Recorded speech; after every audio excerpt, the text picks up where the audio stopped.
before the lines get wide, 8 lines from the bottom of the page, and we actually start a new, obviously related discussion, but a new discussion now that we've discussed the mitzvah of lulav in the mikdash, out of the mikdash on Shabbat, the mitzvah of arava in the mikdash, out of the mikdash, the special status of Shmini Atzeret. We had very beautiful Agadata yesterday, once again connecting the idea of the lulav to a korban, which is a very interesting and repeating theme. And now we pick up with a discussion, sort of taking a step back and discussing an important question that we have not really addressed until now, which is the issue of bracha, and looking specifically at lulav and at Sukkah, but then we're going to also circle back to discuss arava as well. So let's take a look.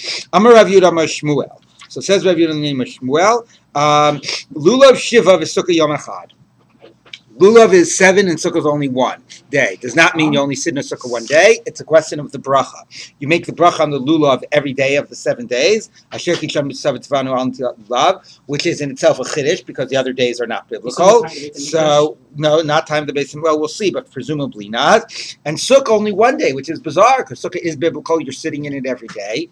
What is the logic that you would only make according to this? Obviously, you know this is not the halacha, but what is the logic? The logic is that the mitzvah of Sukkah is not, we tend to conceptualize the mitzvah of Sukkah as individual acts. The act of eating this amount of bread or whatever it is must be done in the Sukkah. So we say, we're going back into the Sukkah again. We have to make another bracha. We're doing another act. But actually, conceptually, the act of Sukkah is one act. Basukos teishvu shivas yamim, dwelling in the Sukkah for the entire week. So when you move into the Sukkah and you start your dwelling, you make the bracha, and then for the remainder of the week, it's a continuation. It's all part of the same act of dwelling. The fact that every now and then you step out of the Sukkah, okay, you step out of your house too, as I've said when we learned earlier, Prakim, it's not a jail, but the whole week is a continuation of the one act of living in the Sukkah for the week. Again, for us, the reality is a little different, but conceptually, that is the nature of the mitzvah. So he says you make one bracha on Sukkah. It actually makes a lot of sense if you think about conceptually what the mitzvah of Sukkah is. So that's the first statement of Rav Yehuda Amar Shmuel.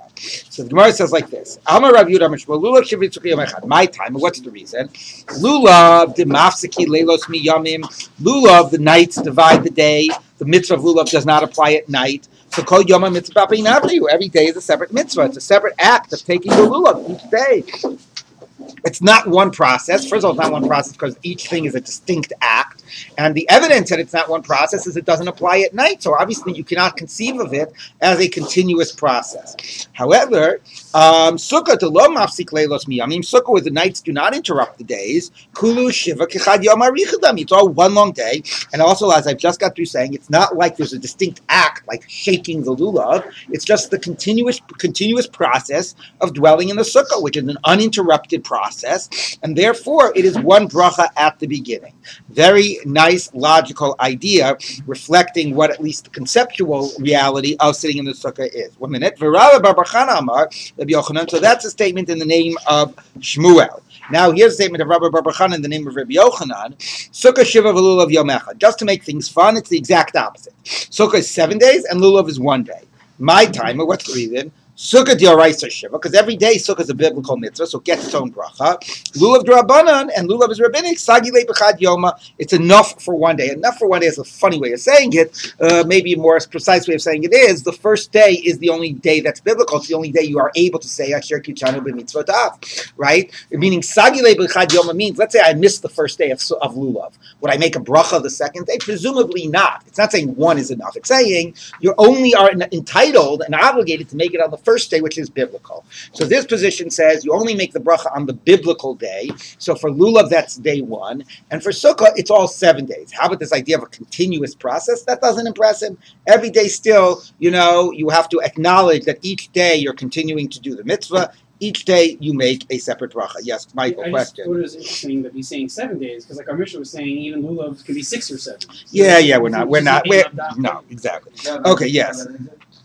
Yeah. So, according to that, if you were to say Sheki Sanawitz Vitzivanu, like we do on the other days of Sukkot, it would be the same as saying that bracha like on Hanukkah or on Purim. That is to say like that. Right? Well, we're going to get to that. They're going to get to how we can make lulav the other days, which is our practice, and it is based on this idea that, yes, we make brachas on rabbinic mitzvot.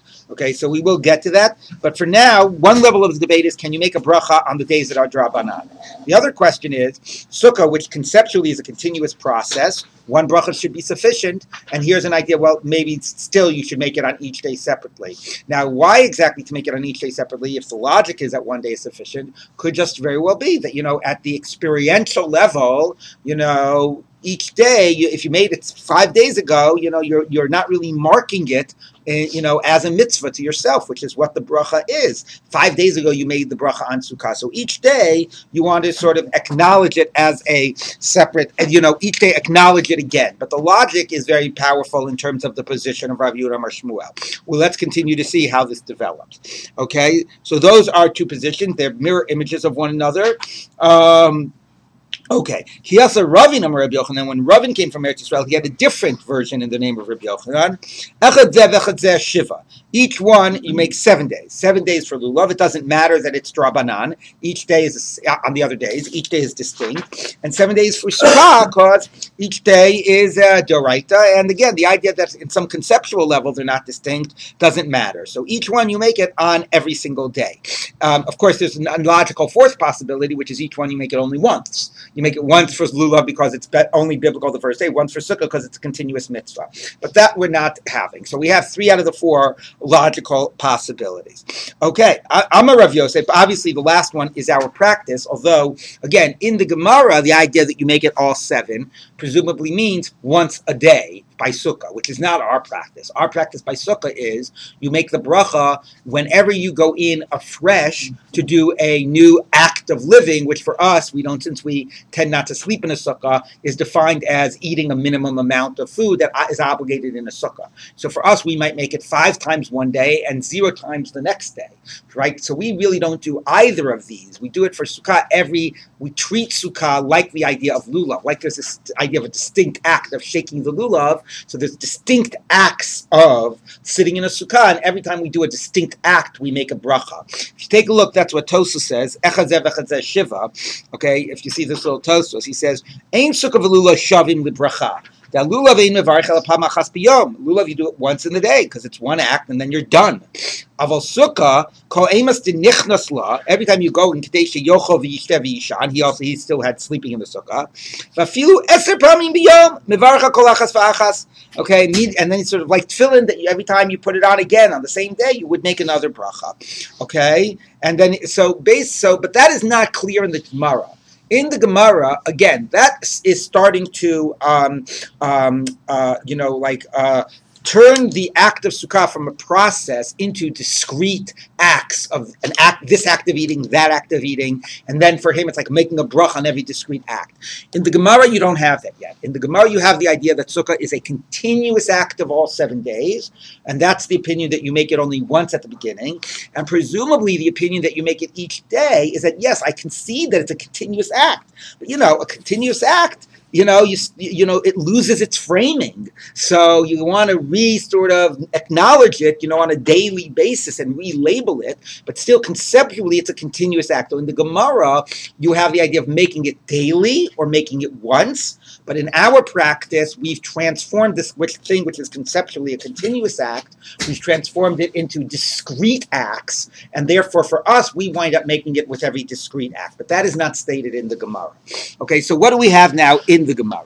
You have the question, meaning you have the idea 1 and 7, 7 and 1, 7 and 7, but it boils down to the question by lulav of do you make it only on the biblical day 1, or do you make it on all the days, even the rabbinic days, all 7 days?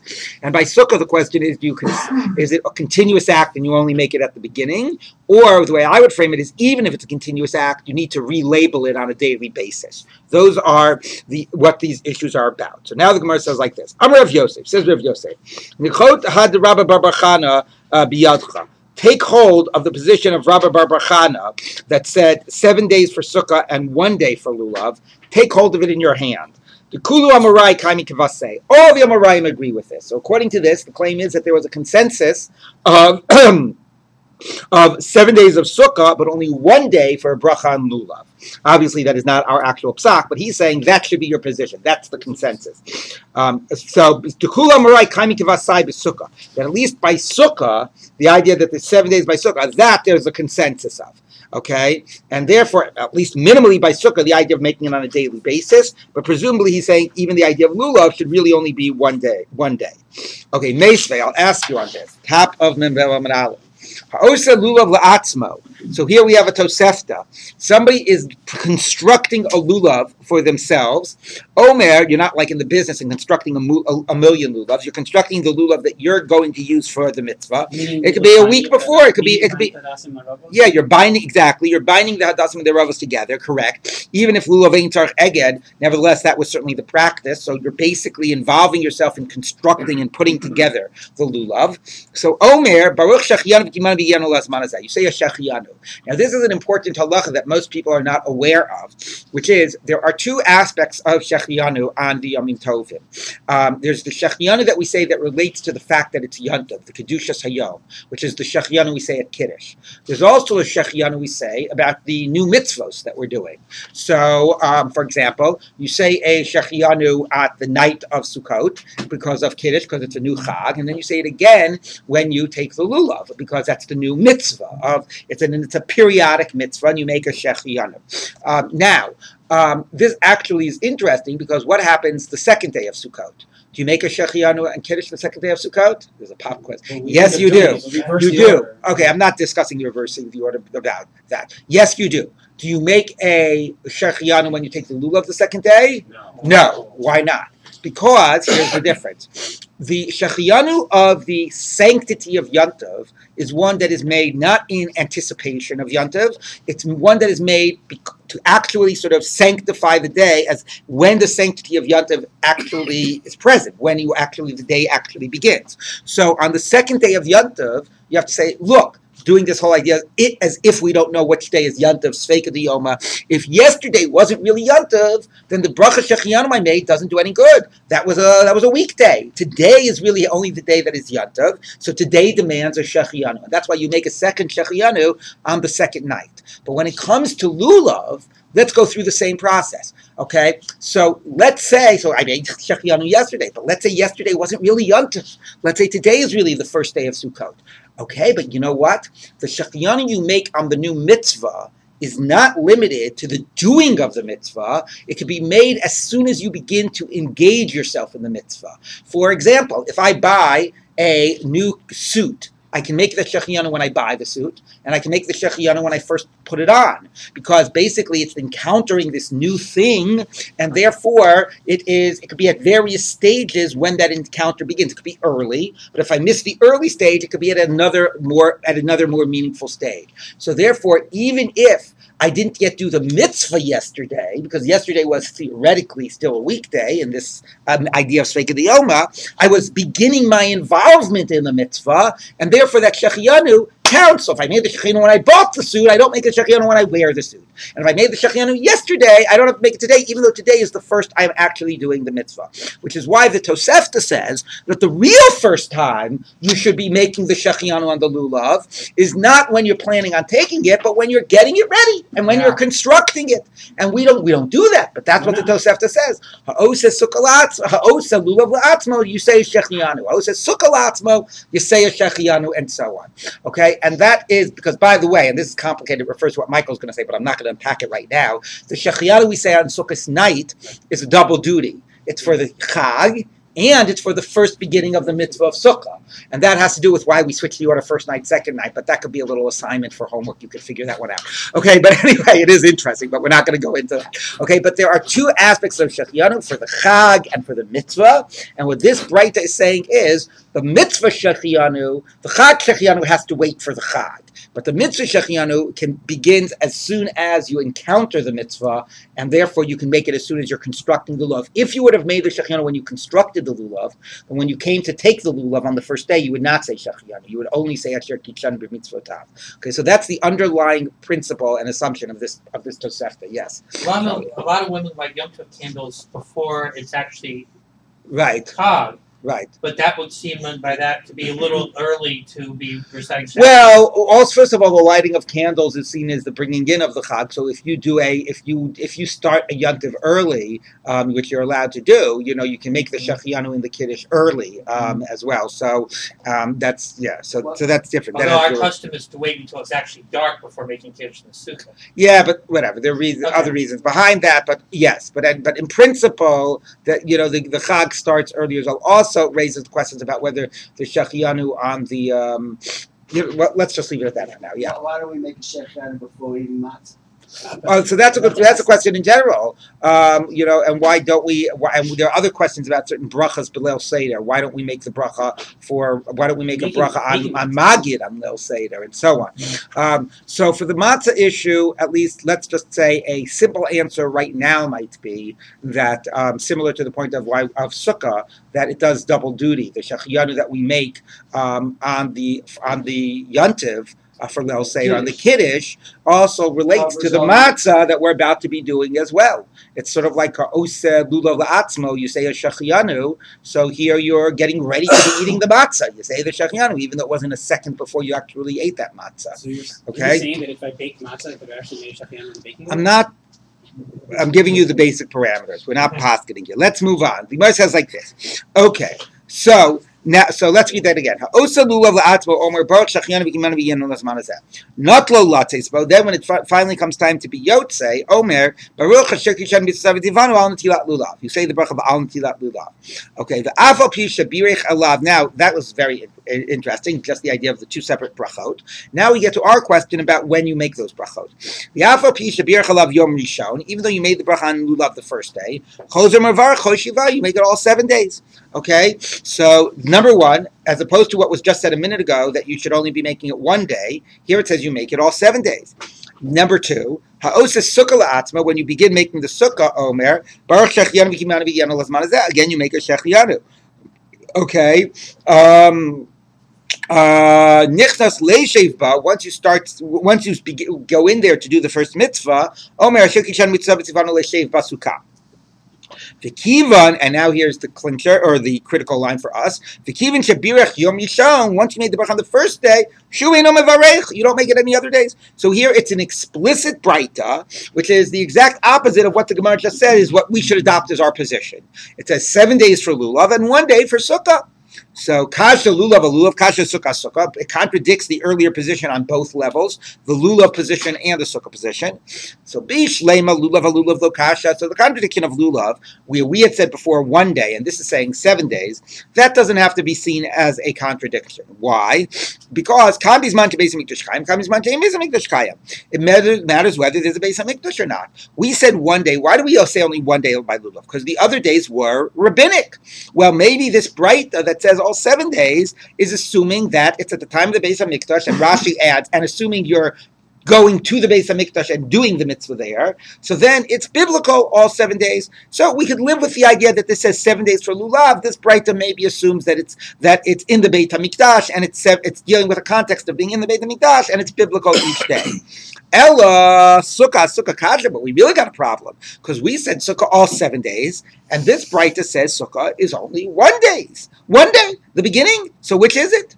So the Gemara says Tanaihi. You know what? You're right. I can see the point that this question of doing it once at the beginning of the process or doing it every day is a debate of Tanaim, and therefore, yes, what we was quoting before as a debate of Amoraim actually is rooted in a Tanaitic debate. This braita, you're right, says once at the beginning, but I'm going to show you a Tana that says that logically that you can make it every day, or that would say a position we're going to see by Tefillin that logically could be applied here that would indicate you make it every day. Let's take a look.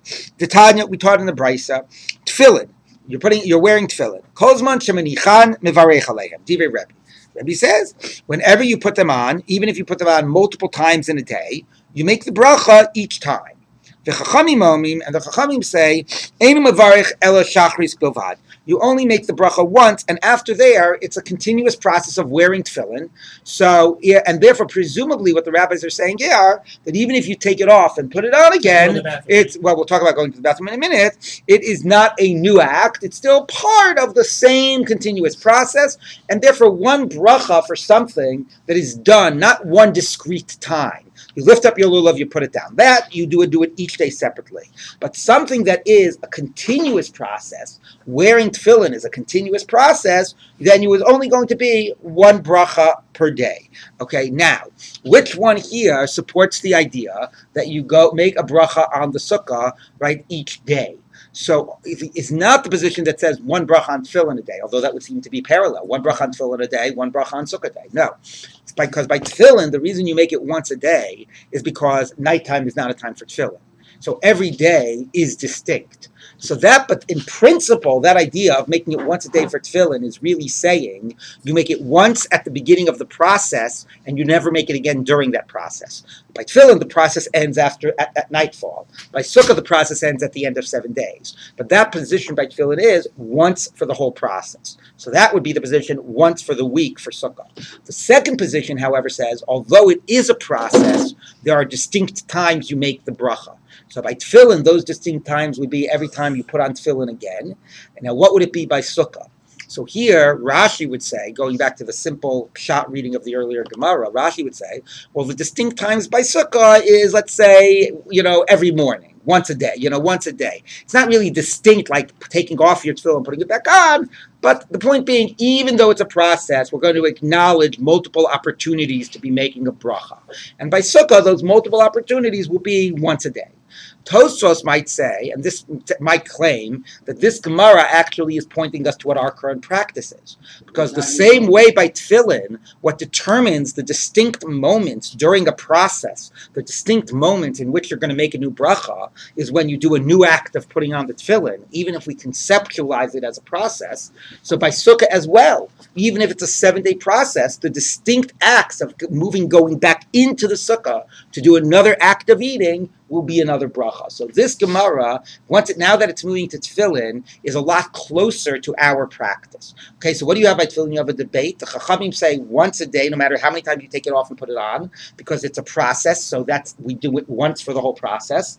Whereas the first position, who has the first position? Rabbi says even though it's a process, there are multiple points in which you make the bracha, and that the Gemara is saying is that's our position of making the bracha of sukkah multiple times, either daily or multiple times every time you go back to sit in the sukkah again.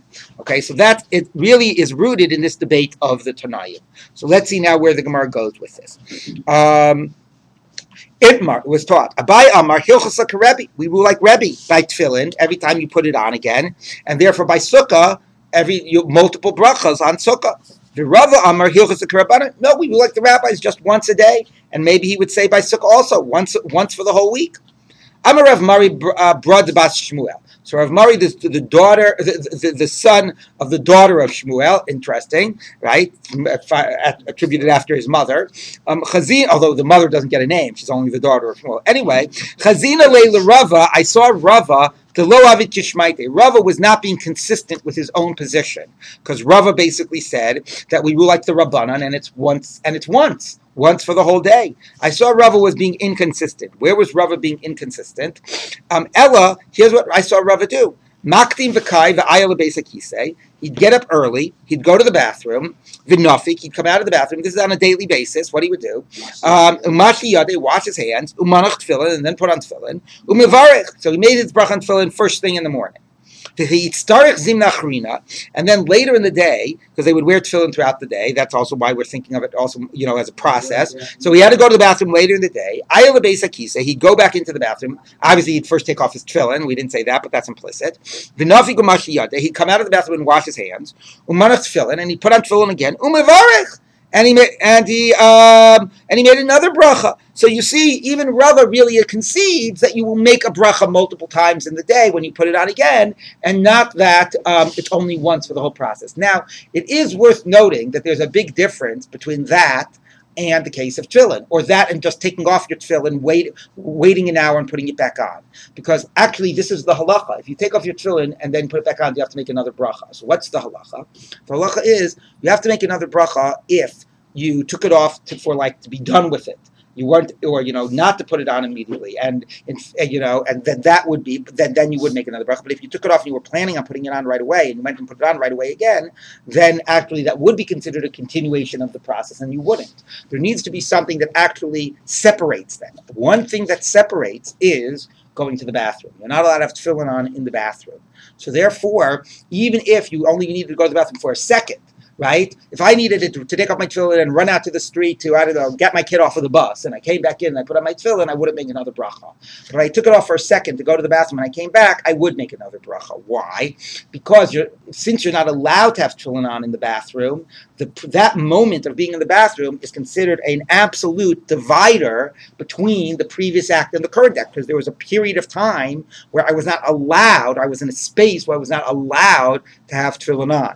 In that way, by the way, tefillin is different than talis. If I take off my talis to run to the bathroom and go to the bathroom and I come back, I do make another bracha on. I don't make another bracha on talis, because you're allowed to have a talis on. Technically, we don't. It's not kavod. It's not it's not respectable. But halachically, because talis doesn't have kedusha, it's tashmishe mitzvah, not tashmishe kedusha. It doesn't have God's name in it. You are allowed to have a talis in the bathroom. So therefore, you do not make another bracha if there's not been a long interruption. But by tefillin, you do.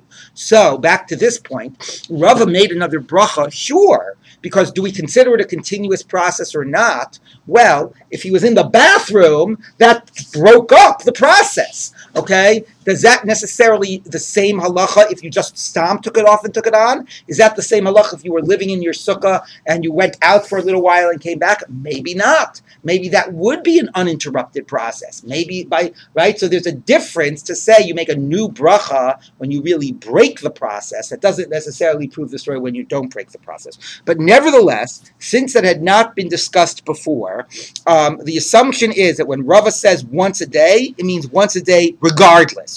You will never make it more than once a day. And here we're saying, aha, Rava himself was not consistent, because Rava did make it more than once a day if he would go to the bathroom in the middle. So you see the idea that even Rava concedes that once a day does not always get you off the hook. Is the Beit Akise the issue or the action? No, it actually is the Beit Akise, because it was very smelly and so on, which raises questions nowadays, because our bathrooms are really not halachic Beit Akises. Right. Okay, but we're not going there. Right. Or if you're camping. Yeah. Okay. So now, but now that's why I want to get one more. So anyway, the point is it once for the process or is it multiple times for the process of tefillin? Rava says once, but now the statement is even Rava was not consistent. Now I pointed out that that's particularly a moment where the process really was interrupted, but nevertheless Rava had said once, and here we see that there are times that Rava himself concedes you make it multiple times, and therefore the upshot is anan nami ki Rabbi avdinan. And we also follow Rabbi, not Rabbanan. So by tefillin, we would do it multiple times. Each time you put on the tefillin anew, we would make a new bracha, even multiple times in the same day. And similarly, by Sukkah, we make a bracha the entire week, not just once. Now again, what does the entire week mean? It could mean we make it once a day, like Sukkah, like lulav once a day. That somehow each day is like a new act of living in the Sukkah. Each day, again, not that the activity is different, but somehow it just is somewhat distinct from the previous day. That's what Rashi reads, very literally, Kol Shiva. Tosfos's read, which again is much more similar to the tefillin idea, is no. When you, for the entire week, every time you re-enter the sukkah to do another eating or another sleeping in the sukkah, that's like putting on your tefillin again on the same day, and that discrete act requires another bracha. Okay, so I hope I haven't complicated it too much. Just to refresh where we're up to, the issue about lulav at this stage, clearly every day is distinct and every act is distinct. The only question is, do you make a bracha on the rabbinic days? That's a question by lulav. By sukkah, it's a very interesting conceptual question. It's a 7-day process, so the argument could be once for the whole 7 days. Or do we somehow say that even if it's a 7-day process, we're going to have multiple brachot? And what would that multiple brachot be? Rashi understands it means one bracha a day, one bracha each day, just to mark each day afresh.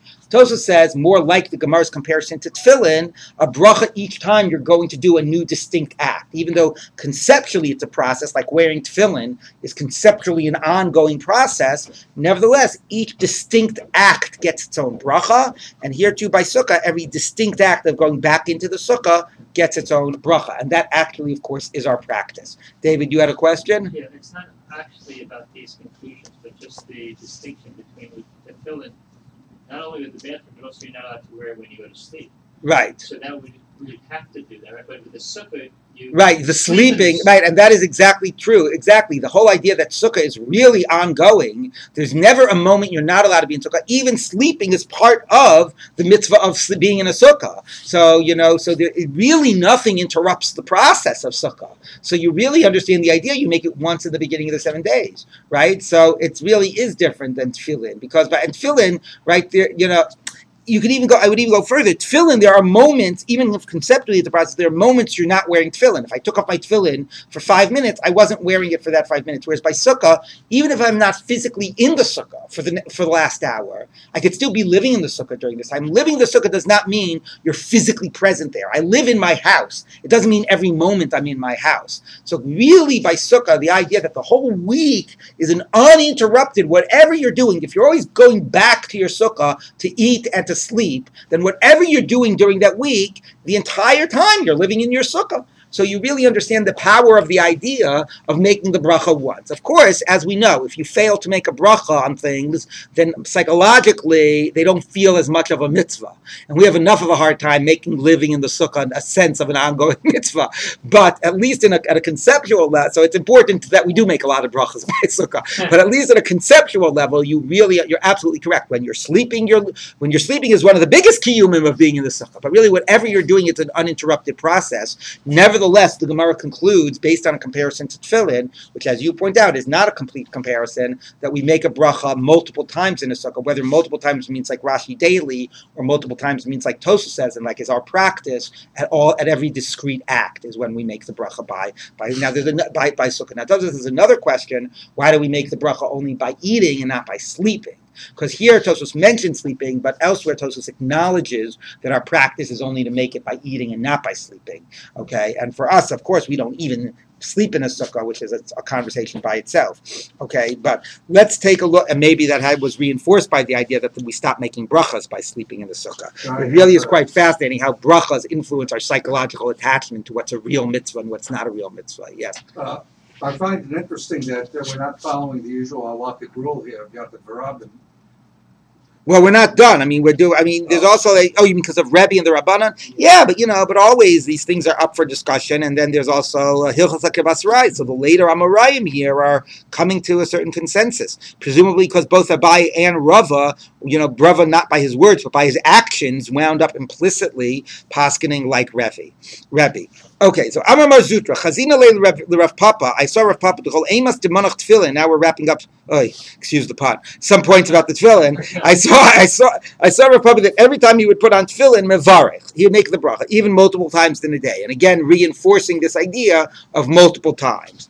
Rabbanan de Beiravashi call him Mr. Mashmashibahu mevarchi, and this is maybe even more relevant because it says every time they would feel the Tefillin, they'd make a bracha. That's like the most relevant because it's one thing to say you take it off, you put it on again. There's a period you weren't wearing tefillin. Here he's saying, even though they were wearing tefillin continuously, every time they psychologically re-engaged, the mitzvah, they just felt their tefillin, they make a bracha again. So that's really, that could be a lot of brachas, but that really is the most relevant to Sukkah. We're saying, acknowledging you haven't stopped doing the mitzvah, you've been doing it continuously, but even so, a certain type of a sort of engagement with it, reconnecting to it in a conscious way, you'll make a new bracha. So you understand how that is really very parallel to Sukkah. You could be doing it continuously, but there could still be moments where you're going to make a new bracha. Because until now, as I said, by tefillin, there were really periods you stopped doing tefillin. Here's a case where you were doing tefillin continuously, and there would still be multiple opportunities to be making a bracha. Okay, so now the Gemara continues. Amar Rav Yudam Shmuel, mitzvah lulav kol shiva. The mitzvah of lulav is all 7 days. Rabbi Yoshua ben Levi Omer Yom Rishon, only the first day. Yom Rishon mitzvah lulav, mikan ve'elch mitzvah zakenim. The first day is the mitzvah of lulav. Afterwards, it's rabbinic. Now, what are they debating? nobody has ever said there's a biblical mitzvah of lulav on the rest of the days. So what they're debating is, in this context, it's clear, and they're debating when you make the bracha. It's another way of saying the question: do you make the bracha on lulav all 7 days, even when it's rabbinic, even the other days after day 1 when it's rabbinic? So the first position that says the mitzvah is 7 days means you make the bracha all 7 days. Again, fascinating, the association of making the bracha with fully owning its identity as a mitzvah. So mitzvah lulav kol shiva means you make the bracha all 7 days. Whereas the other one says, nope, only the first day is biblical, that's the only day you make the bracha. The rest of the days is rabbinic, you don't make the bracha. Rabbi Yitzchak Omer, and Rabbi Yitzchak says, Kol Yoma Mitzvah Zekanim. So every day is rabbinic, and you don't make a bracha. So every day, says the Gemara, Vafilu Yom Rishon, he would even say the first day is only a rabbinic mitzvah? V'akaimalan, the Yom Rishon D'Oraita. Don't we say that the first day is biblical? So, okay, Bar Mi Yom Rishon. All right, he means it's all rabbinic after day 1. So the Gemara says, so that's what we just said. The position that it was biblical the first day and rabbinic the other days. So the Gemara says, read it, V'chein Amar Rabbi Yitzchak. Okay, and Rabbi Yitzchak also says the same point. So by the way, we should just take a moment to appreciate that that's a very difficult read of the Breita, and the simple sense here is, not the Breita, of this Amoraic statement, and the simple sense of this position of Rabbi Yitzchak really is that he did not think lulav was biblical. Maybe according to him, he thought lulav was only biblical in the Beis HaMikdash. Maybe he didn't think it was biblical outside. Very shocking position, which the Gemara immediately has to reinterpret. Anyway, we once again have this debate, which is, do you make the bracha on lulav on the other days, which are rabbinic, on Chol HaMoed? So let's take a look. Even Rav holds that the mitzvah of lulav is all 7. Again, what it means is you make the bracha all 7 days. And how do you make a bracha all 7 days on something rabbinic? So now we're shifting from the fascinating lulav sukkah discussion to the lulav question of making a bracha on something rabbinic. So Rav also can be understood to say you make a bracha even when it's rabbinic. When you light Chanukah candles, you have to make a bracha. So Rav says if you make a bracha on Chanukah candles, you see, Rav is okay with making a mitzvah bracha on a rabbinic mitzvah. Rabbi Yirmiyah Omer, now that we're mentioning Chanukah candles, we're going to digress a little bit about that. Even if you weren't at home and you didn't light Chanukah candles, if you see them on the street, you make the bracha of, what bracha do you make when you see them on the street? Shasanisim, okay? Because Chanukah and Purim are the only 2 day, holidays that you make the bracha, or mitzvahs, you make the bracha Shasanisim, because those are mitzvahs they're both the rabbinic ones, and those are the mitzvahs where they're heavy focus on publicizing the miracle, on Pirsumei Nisa. And that's why we make the bracha of Shasanisim, because it's about publicizing, so even if you didn't actually perform the mitzvah act, you just saw somebody who had lit the candles, so you're part of that act of it being publicized. You're the receiver of the message, and therefore you also make the bracha of Sha'asanisim. So the Gemara says like this: My mevarich, what is the actual brachas? Amar Yehuda, Yom Rishon. If you're the lighter on the first day, you make the bracha Hamadlik mevarich shlosha. You make shalosh lahadlik ner Shasanisim and shechianu haroa. And if you see it mevarich shtayim, you say Hashasan. You don't say lahadlik because you didn't light, but you say Hashasanisim, and you say Shechianu, because remember, Shechianu is encountering the mitzvah, not even doing the mitzvah. So before we had you encountered it because you were putting your lulav together before it was Sukkot. Here you're encountering it. It is Chanukah, but you're not doing the act of lighting. But nevertheless, you're encountering the mitzvah, so you make the bracha. Okay, Mikan ve'elach, after day 1, so you'll just drop the Shechianu. Madlik mevarach shtayim, the lighter says 2, lahadlik and Shasanisim, ve'roeh mevarach achas, which is Shasanisim. Okay, umay mevarach. Now, what actually is the text? Because I've been filling in the blanks. What actually is the text of the bracha of the mitzvah of Ner Chanukah? Baruch Asher ki shem b'sabat tivanu lahadlik ner shel Chanukah, or ner Chanukah, different gersaot. So now the Gemara finally says, okay, but it's a rabbinic mitzvah. Ve'echan tivanu. Where were we exactly commanded to light Chanukah candles? Milo Tasur, it says don't sway from the matters that they will tell you when you go to adjudicate an issue. To the according to the to the Beit Din Gadol, the Kohanim and the Shofet that are on on Har HaBayis, Hashem, and don't veer from the matter they tell you. So we're biblically mandated to listen to the sages, and therefore we can say that you, God, commanded us. Ask your father and he will tell you. Meaning, again, follow the traditions and the rulings of the previous generations. So just one brief comment. There's obviously a lot to say about this, about rabbinic authority and so on, but one brief comment. Why the look for a different verse other than Lo Tasur? Lo Tasur is a biblical mitzvah, don't sway. Why quote this pasuk from, that's more poetic and not really mandate, you must listen, etc. So the point is, because Lo Tasur is much more about the rabbi's role in interpreting biblical mitzvot. Right? There's a debate, what is this biblical mitzvah? Do I have to do this for Shabbos? Do I that for Shabbos? And you go to the sages, and they will tell you, how to understand God's word. That's the case in the Torah of Lo Tasur and Vasita Pi Torah Asher Yerucha. Following them, not swaying, is in their interpretive capacity.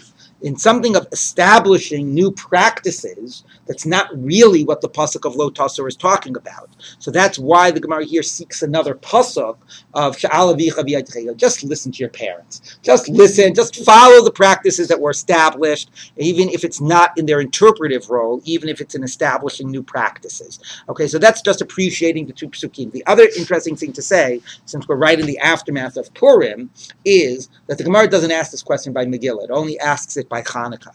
But the Gemara, why not? Same issue by Purim, a new mitzvah. But the Gemara asks another question by Purim. You know what the question the Gemara asks by Purim is? No, yes, but that's not my point. My point is, the question it asks by Purim is, whether Esther was given Baruch HaKodesh, and how do we know that Esther is one of the books of Tanakh, and whether Esther is Metamis Hayadayim, and the famous Midrash, Esther writes to the Chachamim, Kitvuni Lidoros, which is a way of saying including me in Tanakh, because once Esther got to be in Tanakh, there's no problem of saying Kasher Kishan Mitzvah Tzivanu. Why? Because the mitzvah of reading the Megillah is in the Megillah. So if you can make the Megillah part of Tanakh, so the idea that this is coming from God, okay, not from the Torah, from Tanakh, but it's coming from God, so you can say Tzivanu. So by Esther, the question is getting the book of the Megillah in Tanakh. Whereas by here, where it was never about Maccabees being in Tanakh, Christians have it in their Bible, we don't, you had to directly address the question of where is the authority to say V'tzivanu, and it quotes this idea of Lo Tasur and so on. So this is the idea that by a rabbinic mitzvah you can say V'tzivanu, and since we say that by Hanukkah, says the Gemara, we would say it by Lulav as well. And now the Gemara just ends that point by saying, 1 minute, Rav Nachman bar Yitzchak basni la behedya. Rav Nachman bar Yitzchak teaches it explicitly, not that we can infer from what Rav says by Hanukkah to what Rav would say by Lulav. No, explicitly Rav said it by Lulav. Amar Rav, Kol Shiva Mitzvahs Lulav. The whole 7 days is the mitzvah, which means, in this context, the whole 7 days you are making the bracha. So what is our conclusion? By Lulav, the conclusion is, yes, it's rabbinic on Chol HaMoed, but we make brichas HaMitzvah on rabbinic mitzvahs, so we make Lulav every day. Sukkah, yes, it's a continuous process. There's a nice logic to make it once, but following this model of tefillin, particularly the model that every time you would touch the tefillin, you make a bracha, that's not what we do. But anyway, following the model of tefillin, although it's a continuous process, you do make the bracha of Sukkah as well during the course of the 7 days. According to Rashi, it's once a day. According to Tosfos, which is our practice, it's every time discrete act, and every time you re-enter the sukkah to eat in the sukkah, you make a new bracha. Yes, Dov, you have a It's more question. compelling to say that this sukkah's primary location is in Shabbat, and it's brought here as opposed to every way around. I don't In other know. words, it links both ways, right? Yeah, it is true. It is true. In other words, here it's Yes. conceptual, there it's Badney Roads. Right. Right? So in other words, Probably, yeah. it Could very well way, be. right? Yeah, could very well be. Right. What type of grouping is the more natural grouping is an interesting question. But yeah. All right, so now the Gemara continues. Tanu Rabbanan. So now we're going back to what we said before. Omer Baruch Asher Kishanu Mitzasam. Now, however, we establish. So that's the idea of Shechianu and making a bracha when you go in, and we had discussed how many times to make the bracha. Now, let's say your sukkah was pre-built. Okay? When am I going to make a Shechianu? I didn't build the sukkah. So, If you can add something new to your sukkah, mivarech, then do something new, put up some new decorations, or put up a little more schach, and that'll allow you to make the bracha of shechianu on engaging in the mitzvah. Im lav, and if you didn't do anything to really make the sukkah, so fine. So then, when you finally actually do the act, then mevarech shayim, you make both brachas. And again, this is what we do. Although we could, in theory, make shechianu when we're putting together the lulav or when we're putting up our sukkah, we don't do it at the earlier stages. We do them when we're actually doing the mitzvah. I'm Rav Ashi, says Rav Ashi. Chazima leila Rav Kahana, I saw Rav Kahana, the Kamalu Lukulhu Akasa de Kiddusha. He waited saying all of it over Kiddush. And this is what we do, right? Because actually, it's true by the lulav, we do it when you're taking the lulav. But actually, it's important to appreciate that there's another stage in the Gemara. Because the Gemara is talking about the sukkah. Well, the sukkah starts at the first night. So what the Gemara first said is, if you didn't make it when you put together the sukkah, make it when you first walk into the sukkah. Now we don't do that. We wait for sukkah till we're actually making kiddush. Okay, so there's all these stages. First, make it when you're putting together the sukkah. Oh, you didn't do that? Do something new and add something to the sukkah and then make it. Oh, you didn't do that? It's already sukkahs? You're coming home from shul? Make it as soon as you walk into the sukkah. And then finally it says, you know what? We waited this long, we might as well just wrap it all up into the Kiddush. And that's what the Gemara says. And that is our practice. Again, and that also sounds like it's not a b'diavad. Like, he basically figured, as long as I'm going to, have to make it on the Sukkah, might as well incorporate it all into the Kiddush. And as we said, the Shechianu like Kiddush winds up doing double duty. It's a Shechianu for the Yontiv, and it's a Shechianu for Sukkah. By Lulav, we do it at the moment we're about to do the mitzvah. If a person today made a Shechianu when they were putting together their Sukkah, right.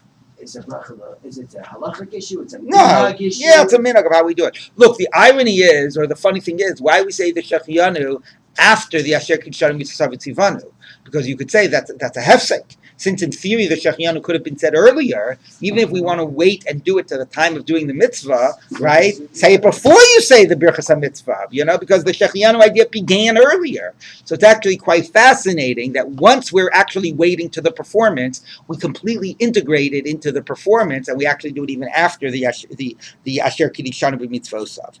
Okay, so now the Gemara continues. Where were we? Tanu Rabbanan. How you fun of mitzvot harbei? Now we're talking about brachas and mitzvah. We'll talk a little bit more generally. You have many mitzvahs to do. Rashi says, let's say, taking your lulav and sitting in your sukkah and putting on tefillin and putting on tzitzis. You wake up for sukkah's morning and you want to do all four of these mitzvahs. Omer, baruch asher kishan mitzvah tzivanu ala mitzvot.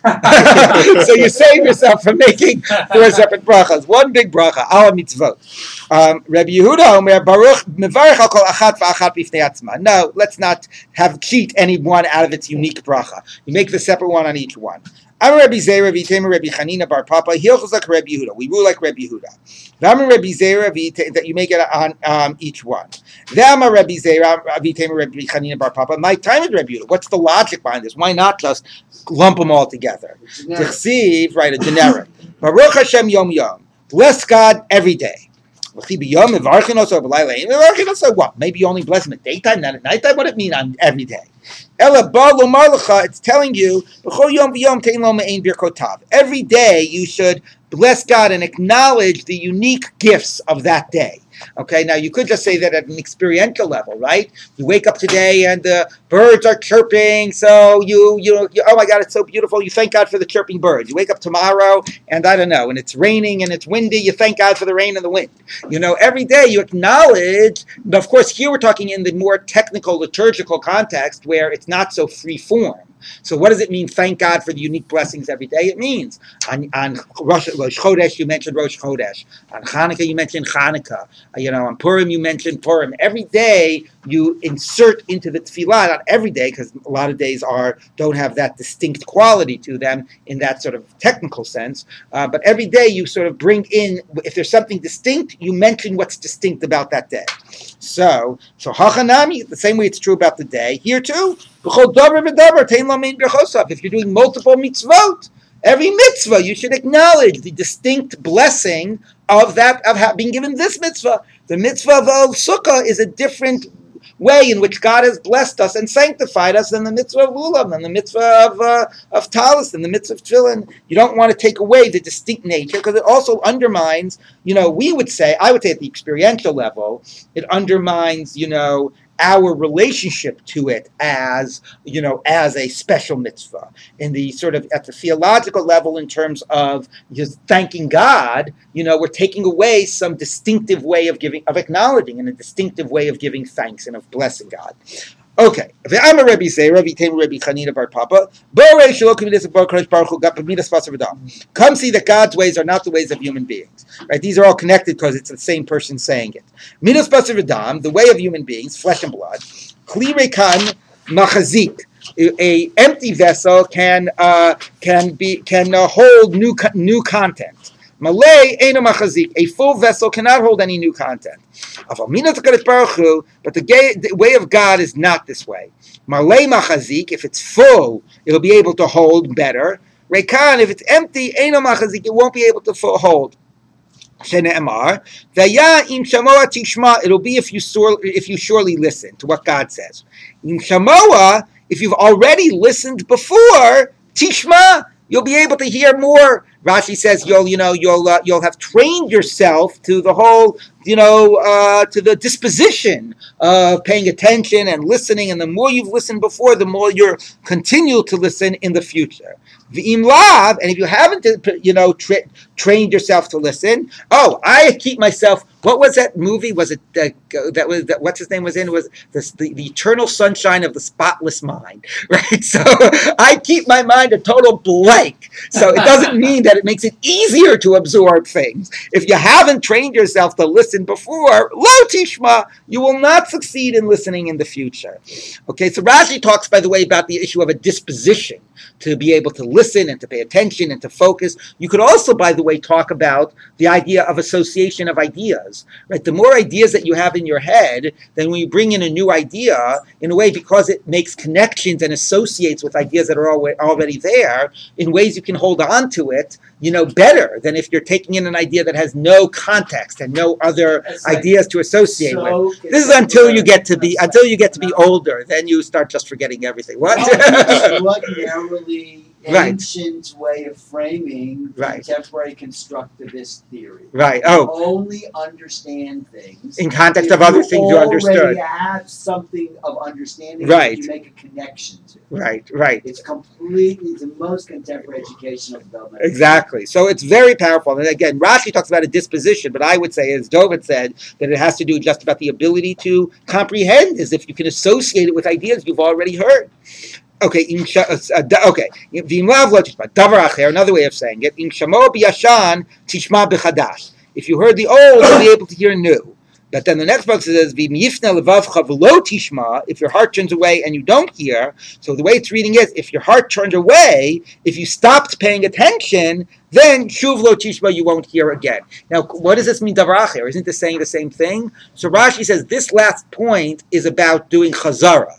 Well, the first point was, the more you've learned in general, the more you'll gain that disposition of paying attention and learning in context, the more you'll be able to learn. The next point is, if you go back to review what you've learned before, then it'll be also easier to continue and to absorb new things. But if you never review, then it basically is in one ear out the next, and you don't get to, and if then it does not become possible to learn. Now, the funny thing, by the way, is that this says God's way is not the way of human beings. What's God's way?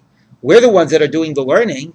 Is it a specific point it's making about Torah? That this is about Torah? That Torah has this ability? It doesn't seem so. It seems that this is a universal reality. So it seems that God's way is about the making of the vessel. We make a cup, and the cup only contains things when it's empty. It doesn't contain things when it's full. God makes the human being and the human mind. That's God's way. It's how He's made us. We are the container that God has made. And we're a type of a container that the more we're filled, the more we're able to be filled. And if it's empty, then it does not get filled. Okay, so it's whatever. I don't think it pays to begin the next topic, so we're a bit behind, but we will try to catch up here on Shabbat. All right. Yeah, it's a good Shabbos. Pretty important daf.